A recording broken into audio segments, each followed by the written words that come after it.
Go sleep now, big old baby. He ain't nobody big old baby, man. I'm telling you, he's tired, man. They working him out every day. Hey, Clippers go down to New Orleans and survive. They get it done. A double-double from Favors, not enough. Saw what Sweet Lou did. Kawhi had 39. He's had 30 in his last 5 games. He spoke after the game. Kawhi, how important is it that you guys on this 6-game road trip get off to a good start with a nice win here in New Orleans? It's very important. We want to keep building as a team and get better every day, every game. And, it's important to get that win. 5th consecutive game for you with over 30 points. What does it mean to get in this kind of groove right now? Well, it means a lot. I'm just happy that we won tonight. Doesn't matter if I score 30, 10, 20. I just want to win a basketball game. What'd you think of your team's defense, something that Doc has been talking about a little bit? We did better in the second half. I think we did pretty good in that fourth. I got to look at it, but, they scored 130 points. They were shooting a higher percentage, so we still got a lot of work to do. Thanks, Kawhi. Thank you. How about this right here? The Terminator. Claw has been crazy over the last 10, averaging 30, giving you 6 and 5. That field goal percentage and that 3-point percentage ain't bad either. Man, he is playing like he's playing like the Terminator, isn't he? Hey, he is. And I don't want him coming after me because he is relentless. Paul George has missed the last 4 games. I think there might be somewhat of a correlation with him stepping his game up, seeing that his running mate isn't there. He had to. No question about it. And there's been a lot of talk. Obviously, he's been managing various issues and been out of the lineup. What are your thoughts on, number one, how they've managed him personally, all the injuries, but then his ability on the floor and what he's shown without Paul George? Well, look, Kawhi Leonard doesn't have anything to prove. He's done that throughout his career. But the thing that's amazing, he understands when Paul George is not in the game and vice versa when Kawhi is out. Those two guys put that team on their shoulder. But the thing that's different about this Clipper team, they don't have to do anything. I think 2 guys off the bench, Montrezl Harrell and Lou Williams, had 60-plus points today? Oh, yeah. Just those two guys? Those two, yeah, or 50-something, some ridiculous amount. But when you look at this basketball team, Kawhi, the thing that concerns me, they won the game. Doc been on them about their defense. They gave up 130 points. Now, I know they was on the road to New Orleans, and New Orleans has been playing very well of late. Yes. And I don't think New Orleans going to trade anybody because they got Zion coming back. And I think the GM and ownership going to want to see this team play with Zion. So when I look at the Clippers, if they don't get that defense figured out, and I know what people are thinking, man, they could turn it on. And they should be able to. But sometimes you go to the well too many times and it's dry. And that's what Doc's trying to tell them. Look at Milwaukee and look at the Clippers.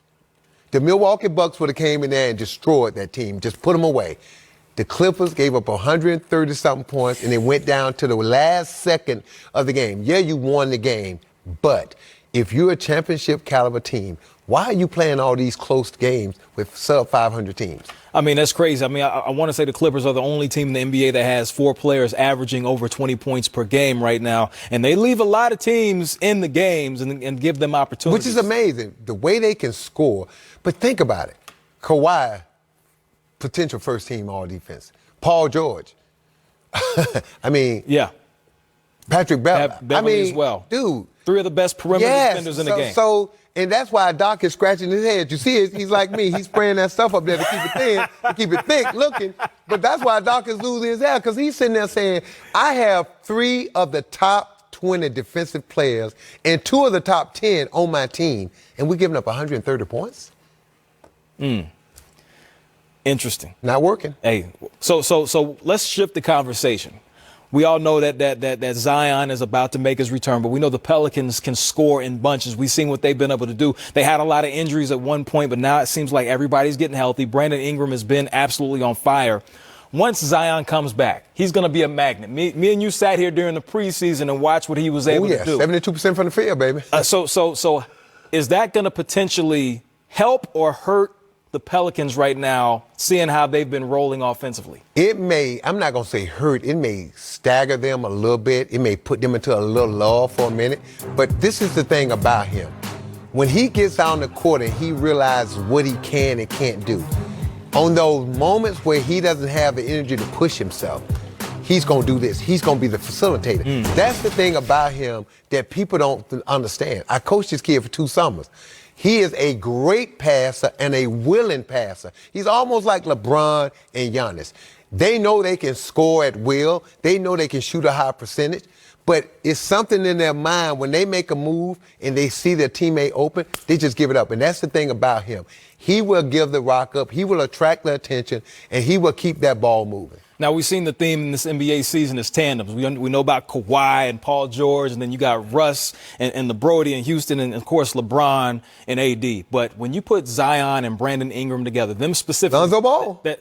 Hey, keep him in there, too. But I just want to talk about these two specifically, seeing the leap that Brandon Ingram's made. He has the ball in his hands a lot. Just that two-man game, how is that going to be a benefit for the Pelicans? To me, right now, today, Brandon Ingram is the best player on that team. I love Drew Holiday. I think Drew is good. But when you look at Brandon Ingram's size and the way he's shooting the ball and the things that he's doing, and he's taking his game to another level, he is the best player on that team. Zion Williams has a chance to be, but think of it this way.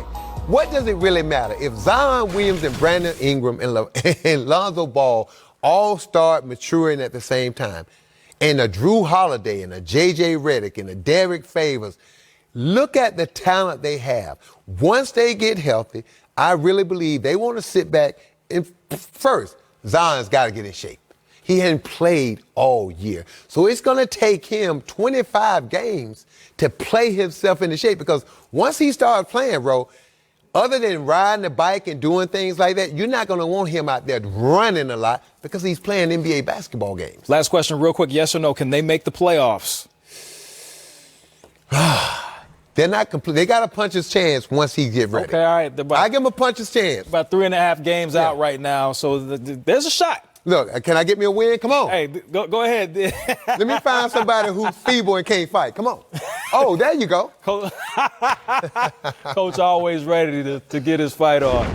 .com posts the Kia MVP ladder, changes from week to week, and we just so happen to have the curator of that list with us once again. Sekou Smith, here to take you through the top 5 in the MVP. And my question for you is, having done this a long time now, we just reached the halfway point of the season. How often is the guy at number 1 at the halfway point ultimately the MVP? That's a great question. It's usually we figured out the race by now. The guys who are going to be in the hunt, down the stretch of the season have made themselves available. And I think we have this year as well. These 5 guys are generally the 5, maybe one more guy who might be in that mix, who's kind of on the fringes of the top 5 right now. But these are the faces you're going to see, depending on how they finish that stretch after All-Star, who will be in contention for the MVP this year. All right, any changes? With slight changes, a little shuffling. Is it the same 5? It is the same 5 guys, but it's not the same order. Number 5 is this week, James Harden. And the Rockets are going through it right now, having a little spell where they're trying to figure out why they can't get back to playing at a high level. James Harden had his worst scoring night, Matt, in 2 years. 13 points. 13 points. Unheard of for Harden to struggle like that. It's not all on him, obviously, but he's got to own some of the struggles since he gets to own all of the good stuff when Houston's rolling. So Harden takes a slight dip this week. A haircut, if you will.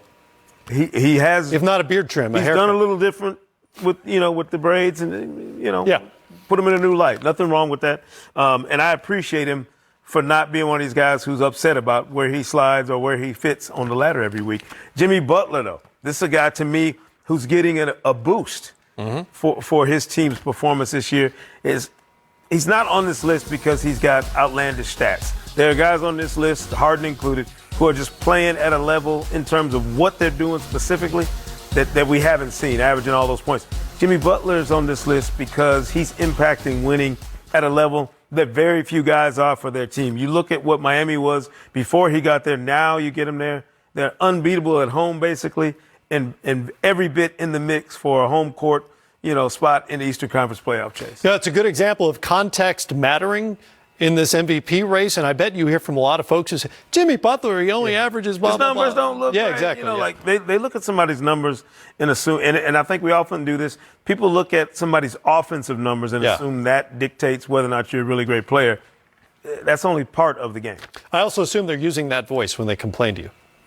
Jimmy Butler, that's just the way I read it. No matter what you say, that's Number 3, Luka. Luka Doncic, to me, I thought we would get to a point where Luka would stop impressing us. We've been, all right, we're getting used to this. All right, yeah he's great. 12th triple-double, leads the league, and continues to really drive this Mavericks team into territory they have not seen in quite some time. I like Luka's, the humble nature of this guy. When he hears the comparisons to other great players or, you're better than Dirk, you got a chance to be better than Dirk, he shoots that down and makes sure that the rest of us remember he hadn't even seen his 21st birthday yet. Yeah. He's getting ready to hit that next month. It's going to be in the same month that he goes to his first All-Star weekend as a guy playing on Sunday night in the big game. It'll be interesting to see how Luka